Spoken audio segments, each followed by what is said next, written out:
The Artemis space program is sending 4 astronauts on a loop around the moon. It marks an important step. It's a program that began during Donald Trump's first administration. For the first time since 1970. And it will be the first crewed mission to the moon in more than 50 years.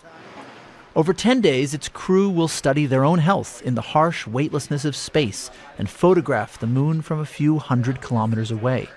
The mission aims to prove the journey can be practical for humans and eventually can land people on the moon again, a goal China is also pursuing.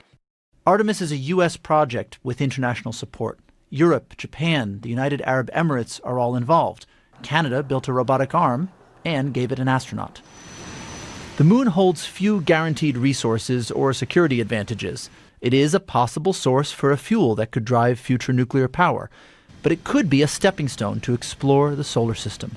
The moon has always been a distant prize. The Soviet Union took the first photo of it from space in 1959. And then in the late 1960s, the United States and the Soviet Union raced to land their robots and put their satellites into its orbit. But all of that was just the beginning. Over 4 wild years, 12 humans bounced and drove across its surface.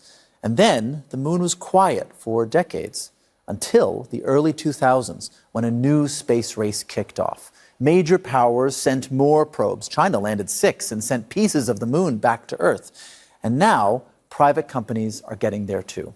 70 years of lunar exploration, roughly divided into 2 chapters. The U.S. space agency NASA has had a tumultuous year. The White House Budget Office proposed major cuts, but the Congress voted to maintain funding. Staff departures have been high. Commercial and international. In March, Administrator Jared Isaacman promised to build a U.S. moon base within the next 7 years for $20 billion. The request came days after media reports said the Pentagon wanted $200 billion to fund the Iran war. The vehicle's ready, the system is ready, the crew is ready, and behind this flight stands a campaign. Landings, a lunar base, a nuclear propulsion into deep space. That begins, not ends, with what happens on Wednesday evening. If the mission succeeds, these 4 astronauts will go farther from home than any humans before them, around the far side of the moon.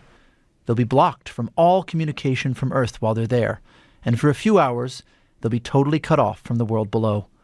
Then they'll return to it, to splash down in the Pacific Ocean. Colin Baker, Al Jazeera.